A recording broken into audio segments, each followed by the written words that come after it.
what we have to do, we have to save lives. We have to save health. And we even in Sweden, we have to save our health system because that is almost full now. Hello and welcome. This is Lockdown TV from UnHerd. So we have taken a special interest in Sweden over the past 6 to 9 months. I am a half Swede. We had Professor Johan Giesecke early on in the pandemic, all the way back in April, saying that he thought lockdowns were a mistake.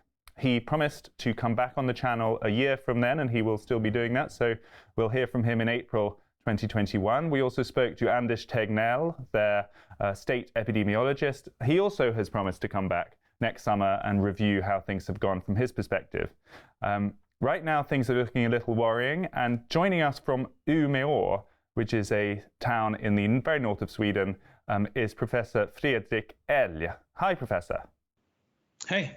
So so our audience understands, you've been one of the leading critics. So you take a very different view to Messrs. Tegnell and Giesecke and feel that more should have been done earlier. And that's really what we want to discuss today and have a look at the evidence and work out what we should make of where Sweden is and what we should think about it. Perhaps just start off by introducing yourself. Yes, thank you for having me. I'm a professor of virology at the Umeå University and a senior consultant physician in clinical virology at our university hospital. And my background is a PhD in hemorrhagic fevers. And after my PhD, I was working with the Swedish Defense Research Institute, establishing virology there. After that, I was heading a department at the Swedish Institute for Infectious Disease Control that dealt with knowledge around microbiological threats. And we built the BSL-4 laboratories in Stockholm at the institute, which is now integrated into the Folkhälsomyndigheten. Okay. And I used my colleagues then were another department chief was just Johan Giesecke.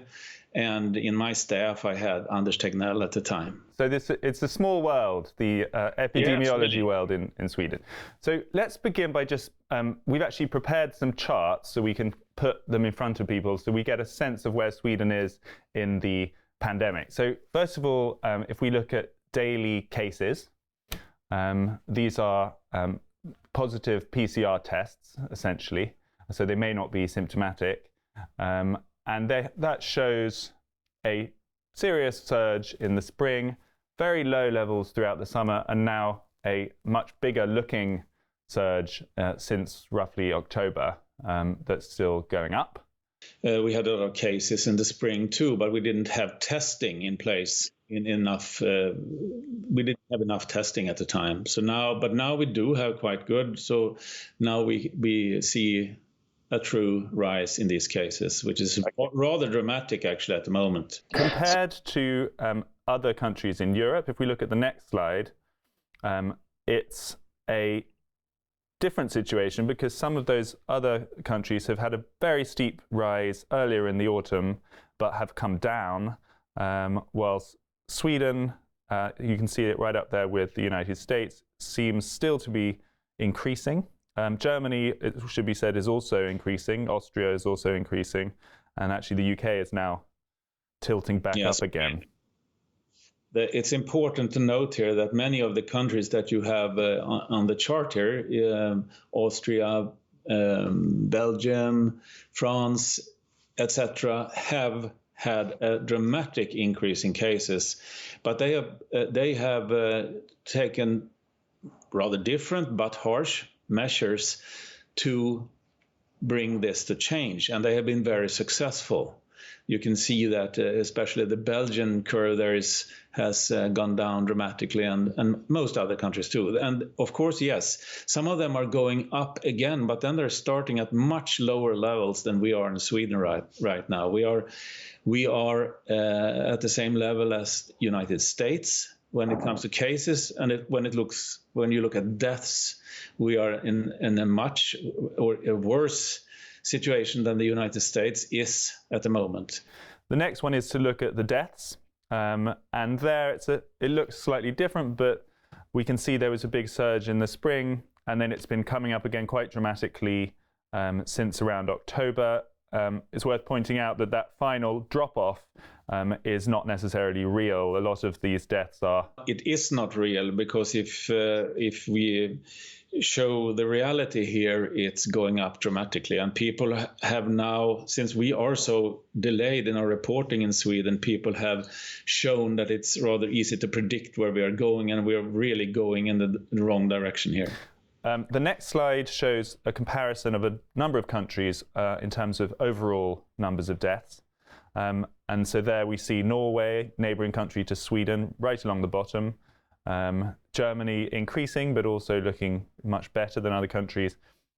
Sweden is there just beneath the cluster of bigger Western countries such as Italy, Spain, and France, and the UK that have also had a bad time of it during this pandemic. So if we look at the overall rankings, top worst affected countries in the world, this is the cumulative overall total. Sweden is currently number 23, but that includes a lot of South American, Central American countries. But obviously it's dramatically ahead of the other Scandinavian countries, which will be much further down that list.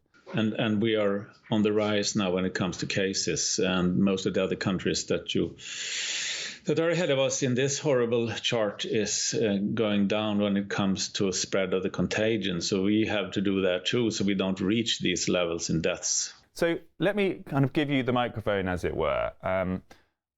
What is your case? And what would you have liked to have seen happen earlier? And what would you like to see happen now? We have to go back all the way to January, actually, because the signaling from the Swedish authorities was extremely weak during January, February, and also in March, and actually on and on for the whole period. But in the early days, it was the information was that it was nothing to worry about, week after week after week, and in March, I wrote an article just asking that we have to take measures on a much higher level. What date was that? That was, I think that was March 2nd. Right. And I also gave an example there. If the current knowledge of the death rate was around 1%, and I just said that if that holds true and a pandemic like this sweeps through the country, and we don't do anything, that would mean that we have to reach herd immunity before it stops, and that might then be that at least 50% of the people would have had the disease before it stops, and that would mean a number of tens of thousands of deaths. And that probably holds true now for the pandemic that we see, because we have now in Sweden we have this delay in counting, but we're probably way above 8,000 deaths now. And if that continues and we don't stop it as it looks now, we will reach another 8,000 deaths in a couple of months. And we will still not be near herd immunity. Now the vaccine comes, but there is a lot of time between the vaccines and the current situation. To answer your question, I would have liked to see much more and better preparedness that's the first thing. But since we were so ill prepared, we should have been much quicker in getting in place lots of things, testing, tracing, etc. And that has then followed us throughout. We had all these deaths in March, April, and May. And then there was, which were horrible, and we did not get the testing in place. And then we had a long summer. The long summer in 2020 where we had very little cases. And I had really hoped that we could have prepared our country for what could come. There was no real ways to make a correct prediction for nobody what would happen during the fall, apart from that. We know from other upper respiratory infections that when it gets colder, when we come together, things start to spread again. But I would have liked to see a lot more preparedness in testing, in contact tracing, in rules for quarantine, and all these things. Now we're waiting for a pandemic law in Sweden that might be in place in March. That's very late. So my picture of this is we have been late in everything we have done here. So I guess the first question I would ask in response to that is, the critique you've made actually sounds quite similar to what we hear in the UK in terms of the critics of the government, and actually it sounds quite similar to what you hear in the US. Even in Germany, which is often held up as this ultra-efficient example to follow, there's a lot of critique that at the time they didn't have the right equipment and old people's homes were poorly protected and everything. Isn't the reality that all countries were blindsided by this back in early times, February, March, April, and that actually, the differences, the huge differences we see between outcomes in different countries are quite hard to pin down to how fast they reacted in March? No, I can tell you why. There are so many difficulties in here that there are lots of things that we have to forgive, but a few things we can't forgive, and that is the constant lack of right predictions on certain things. And one of these things was the introduction of the contagion in Sweden via the people that flew in here in early March, and there was a lot of people that were out skiing in the Alps because we had vacation weeks in early March when this was spreading rapidly. So there was a lot of introduction of the contagion here. That introduction came from other places too, because Swedes fly a lot and travel and so on. But there was no possibility really, or there was no will to stop this, no will to put these people in quarantine that came from these places, no will even to put the people in quarantine that had been in contact with the people that came down with the disease, no will to stop pupils to go to school when they came from the infected areas. We did that in my hometown. I persuaded the local community to put personnel and pupils in quarantine when they came from these places, and that showed to be very successful. We had very little rise in disease here in Umeå and the surroundings during the first wave of the pandemic. So that's a big difference between the countries surrounding us, Norway, Finland, Denmark. They put these things, it differs, but there were lots of activities going on. Here we were waiting, and then they said that it will soon be over and all these things that really weren't true. And we, people like me that have been working with these things for decades, were extremely worried and tried to argue that you have to put more measures in to be able to not stop this, but to get it to lower levels. The politics, of course, were very different in those early days. It now feels like a lifetime ago, but when President Trump in America brought in his travel bans for people around about the early time of the pandemic, a lot of people in the liberal media were very upset about that because it seemed like another kind of Trump overreaction.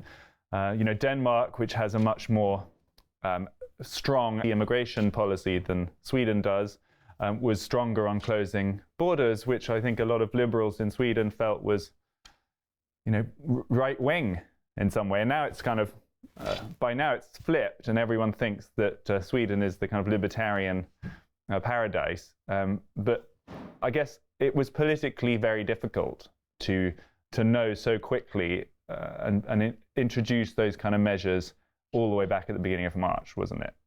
Not to put people in quarantine if they're infected with a contagion that we don't know so much about. I think really that was really a bad thing, not doing what you actually should do when a dangerous virus is introduced into society. We have rules for that in Sweden. Disease officers in the 21 regions have long-going authority to shut down things, to put people in quarantine, both cases and contacts. But that was signaled from Folkhälsomyndigheten that should not been done.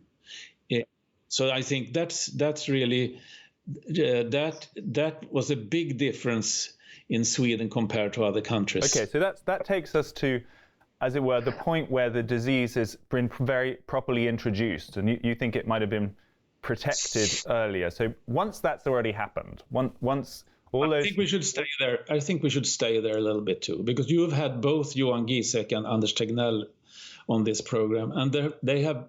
I mean, it's no secret anymore that the Swedish strategy from the beginning was that we should let this culprit sweep through the population and protect the vulnerable, and that is because probably because they have not really told us what the exact strategy was, but it must have been that it should sweep through the community rapidly. I mean, Johan Giesecke has said that on many shows by now, and that was the mistake. I think what he would say is, and certainly what Anders Tegnell says, is that it was not the strategy to let it sweep through the whole community rapidly, but they felt that total containment was not going to be possible. And so their strategy was to keep an eye on hospitals to make sure that the hospitals didn't become overwhelmed, and put in measures to try and slow the spread, which is such as reduction in group sizes, closing senior schools, and so on. Yeah, I agree. You know. Yeah, but yes, it's a very dangerous path when you don't know how the contagion really acts. And that proved to be true also, because this meant that the structures we had for our hospitals, with very little ICUs at the time, and the problem with the care of the elderly, when the contagion is sweeping through in the numbers it did, meant really that we got all these deaths. Plus, that other thing that we had and have that we don't talk so much about, that we have learned now, that we didn't know in March and April, that people that get infected with SARS-CoV-2 in many instances get long COVID, a rehabilitation need that will be probably for months and years, and maybe many people will not ever rise from that thing again. So that is really, I really think that the view that we had, that you have to, before you let anything sweep through in any pace through the population, you have to have knowledge what you actually what you actually are doing, and that was not in place in March and April, definitely not. So it was the lax strategy that whatever its background was not good. I mean, I think that on the long COVID, the evidence is still not very great on long COVID. We should say that. Yeah. You know, it's actually pretty good. I went to a conference here in Sweden just the other day, and we had lots of descriptions of what that means. It means that it affects many organs in your body, and that it will, for some people, this will take a very long time to get back in shape again, if ever. I mean, young people get severe problems with their oxygen uptake, at least for many, many months, and we don't know what the end result of that is. So again, we should have been much more cautious. That is what I will say till the day that I die, that this was a huge mistake. Although it is fair to say nobody knew about long COVID in March. Therefore, we should have, and we should today, be more cautious, because now the thing is happening again. Maybe we will come to the present situation, because that's actually the most important to talk about now. Actually, we should not maybe talk about what happened in March, April, May, etc. Let's fast forward a little bit. I think we want to come to the present, but let's fast forward to the summer, because that was a very different atmosphere, wasn't it? That Anders Tegnell almost felt like he had been vindicated. The fact was that all of those strategies that you talk about looked like they had worked quite well, because deaths had come right down, infection levels had come right down, they had avoided lockdowns, schools largely remained open, and a lot of people felt like come July, August, Sweden's strategy was looking like it had worked. Did you even not think that at the time? I was really happy that happened, but I did see it as an effect of that we all, not all, but very many people go other places, to summer houses and whatever. The sun is up, killing the virus, and we're not as close to each other as we usually are. I mean, coronaviruses are known to hit us during the cold period. 17% of upper respiratory infections in Sweden, it varies between 3 and 30%, depending on the year. But 17% is due to coronaviruses. But there are almost zilch coronavirus infections during the hot season, not the summer season. So that was not very strange, actually. And I again here was feeling that we should employ contact tracers. We could have prepared ourselves in a number of ways during the summer. Of course, we felt that this was good, but I was really upset when there was like everything was over and we had done the fantastic job. That was not okay with me. I tried to talk with my local communicable disease unit about this, and we were discussing employing more people, etc. But that didn't really happen. There were not very many people prepared when we came to the fall. And then I thought that this is going to start to spread rather rapidly. So we arranged here at the university testing of all students and staff when the semester started. And we were so surprised. It's a campus of 30,000 students. We tested them 2 weeks in a row and we got 5 cases. 5, when we had all these people coming in. So the thing did not start there. We should have done that testing later on. What's so important to say then is the pandemic had really receded, the epidemic in Sweden by then. You know, you only found 5 cases. So whatever they were doing was working up until August. I mean, this talk of test, track and trace, which is such a common refrain, you know, Germany supposedly had the most wonderful test and trace system, and certainly in the UK media, it was always, why are we not more like Germany? And very quickly, as the seasons changed and as the curve went up, you know, it blasted through the test and trace system without any difficulty. I think psychologically, we were off guard. I mean, in most countries, we're off guard here when it started to pick up again. But do you really think that a test, track and trace system anywhere would have prevented this second seasonal spike? No, that was not what I meant. I mean, that would have been good if we had tested lots of people all the time to put this on. That probably would have helped. But the thing is that we should have been prepared. So as soon as we saw that this thing was coming back, we had started much earlier with testing, tracing, putting people in quarantine. Because then we would not have this dramatic increase in our country, at least. But that's what Germany did, and they've still had a dramatic increase. They did not have a dramatic increase like the one we have now. Well, things are looking quite steep in Germany at the moment. They look steep in Germany at the moment, but they are on another level than we are. So I think, things might get bad and worse anywhere. I mean, we see that in some of the countries that have put in really tough measures. When they have gone up, they come down, but then they're going up again because people are tired. They don't have the tough measures going anymore, and so on. And then the curve comes up again. So this is not going to be. There are really no truths in this, but that you have to fight this culprit constantly with definitely tougher measures than we do in Sweden at the moment. I guess if you zoom out, we looked at those slides earlier in the discussion.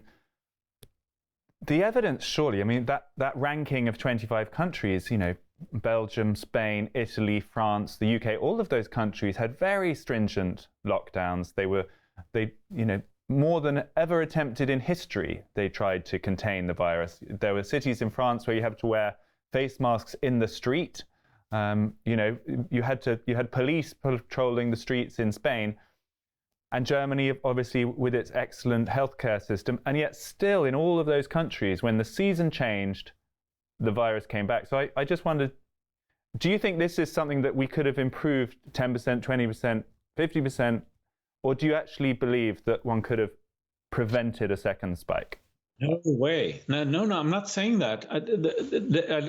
I mean, a number of countries have shown that that's impossible. We have this in society, and the societies all throughout the world now.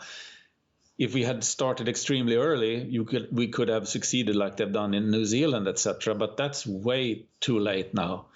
But what we have to do, we have to save lives. We have to save health. And we even in Sweden, we have to save our health system, because that is almost full now.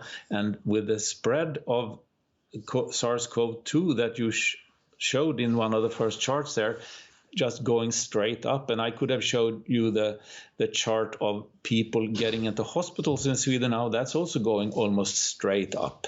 That means, if you combine those two things, that means that in a fortnight, we will have a tremendous amount of cases in our hospitals. It means that we at least have to be prepared for that it might go out of hand. And that's what I'm saying. There is no way that we can get rid of the contagion at the moment, but we have to minimize damage. That's what we do. So if you're given Anders Tegnell's job tomorrow, what do you do differently? I would install some kind of very tough lockdown for 4 weeks. First 2 weeks of lockdown, so you get rid of the contagion from the streets and the shops and everywhere. And then another 2 weeks to make sure that the spread within the families comes down to as near zero as possible. Then we can come back, and then we have a much lower spread of we will still have the virus in society, but we will have much less of it. That's really, yes, if I get that job today, I will make sure that I will persuade my government to do that. Where's your confidence coming from that the lockdown would be so much more effective than the restrictions, than the recommendations that rely more on personal responsibility? I mean, we had one in Wales just now, which 2 weeks, and it had an effect, but it came very quickly back up. And lots of countries in Europe have sort of been in lockdowns all the time. So are you sure it would be such a kind of silver bullet? It is not a silver bullet totally, because the spread of the virus it's not possible to stop it, but it is possible to take it down. You showed that in one of your first charts. Look at the Belgian curve, look at the Austrian curve, etc. A tough lockdown will change the scene. And then 2 weeks is probably too short, probably 4 weeks, then at least theoretically that should have a big impact. And I'm rather convinced, after having seen this in place in so many European countries, that they come down. That's, if you had put, there are a number of other countries too that have done the same thing. So yes, I'm sure that will have a much better effect than what we're seeing here now, because if I go out in the streets, and I've been recently to Stockholm, I see that people are not following the recommendations. I mean, of course, it's much more empty streets than usual, less people in the stores. But when we have Black Friday, everyone is crowding around the cheap items to buy, etc. There is not full understanding of what is happening. And I don't think that people are informed enough on what this really means when it comes to deaths and when it comes to actually long-term effects of the disease. But if we go with the Professor Elgh route and we put in a lockdown, it's very hard to see how you come out of that until the vaccine has been very widely distributed, because as soon as you come out, the cases will start coming up again. Well, when we come down to levels that are not so impossible as they are now, the local communicable disease officers and their crews will have a much easier job to contact trace and put people in quarantine. And this, if I'm Anders Tegnell again, I would also have much more efficient or more tougher rules for quarantine in the families and the contacts and the schools. I guess I would believe you, Professor, that if you put a very strict lockdown in place, the number of positive tests and cases would come down. I'm not convinced that the test, track and trace system is going to be so great, because no country, at least no European country, has shown that it can be especially effective. So I think what we're looking at in the UK, and I think what we would get in Sweden if in this scenario, is on-off lockdowns until the vaccine. Yes. Realistically. Yeah, might be like that, and that's probably what we're going to see in the other European countries now, because they come down.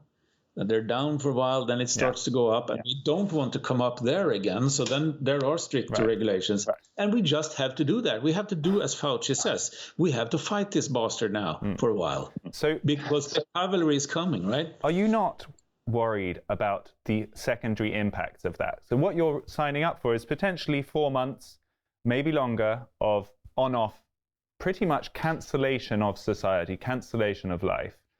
And something that we've talked to a lot of people about is that the medical effects, you're a public health practitioner, can be very serious if people, don't have access to proper other health care, psychological impacts, societal impacts, ultimately. We have a semi-lockdown in Sweden that doesn't work so well, but it affects a lot of people already. But it would be much better if we did this in a more efficient way, instead of having this lax thing that look at our curve again. Where is it going? We cannot accept that. There is no sign that the number of cases is going down. It's no sign that the number of hospitalized is going down. There is no sign that the number of deaths is decreasing. It's increasing. We can't, and the current measures are not enough. And if we go on like this week after week, waiting for the curve to come down, we will be in a disastrous situation. Actually, I give you one example. Last night, there was an article from the main newspaper in Gothenburg, our second largest city, where my colleague Professor Helen Norder is leading the virology work, looking in the sewage water. Looking into the sewage water for SARS-CoV-2 has proven to be a very good indicator of what is ahead. It's increasing dramatically from 1 week to the other now. So they probably have a boom of cases waiting. And I'm not saying that we should put tougher measures in place for my own happiness. This is really because I don't want to see another 8,000-10,000 Swedes die in this disease. And that is what's on that sort of what. That's what we can expect actually if we don't do anything. And that's, what you're saying is true. There's no things here that will take this thing away, but the vaccines, but that 80% of us gets vaccinated, and that the population understands that that's important, and it's not with any serious side effects to take this vaccine, which is the truth. Essentially, Professor, your side, as it were, has won the political argument. Joe Biden has won in America and will be going down this route. Here in the UK, we're pretty much going to be on-off lockdowns, whatever people call them, until a vaccine. And across all of Europe, suppression seems to have been the most popular. Not in my country. The direction of travel, I guess, in Sweden is there, isn't it? The Prime Minister seems to have taken over more. Anders Tegnell has been kind of slightly sidelined. You're talking about this new bill to give the government additional powers is now in Parliament. In March. We have to do these things now. No, actually, Freddie, I really think I don't agree with you that this side has won in Sweden. Sweden is not going that route at the moment. And I would not say that the government has taken over. I feel that my government is extremely weak in this issue at the moment. I don't think they know what they should do, actually. I don't think they understand the seriousity of this, because I read an interview with our Prime Minister 2 days ago in the paper in Aftonbladet, and he doesn't understand the European situation. He doesn't know that you can with strict measures take things down. I don't think he understands what a lockdown is, actually. I guess what I was driving at is, if you are successful in winning the argument in Sweden, and in most other countries in Western Europe, it has gone that way. To sort of zoom out a little bit, are you worried about what precedent that sets for the future? That if we're now in a society where if we have a new pathogen or a new bug, which happen all the time, the presumption should be to plan for the worst case scenario and start shutting down society. And if you don't do that, you're being irresponsible. What kind of world are we going to live in? Because there'll be COVID-21, 22, there'll be something else. Are we looking at a whole new future of kind of on-off government central controls? I would like to see that my society is much more prepared.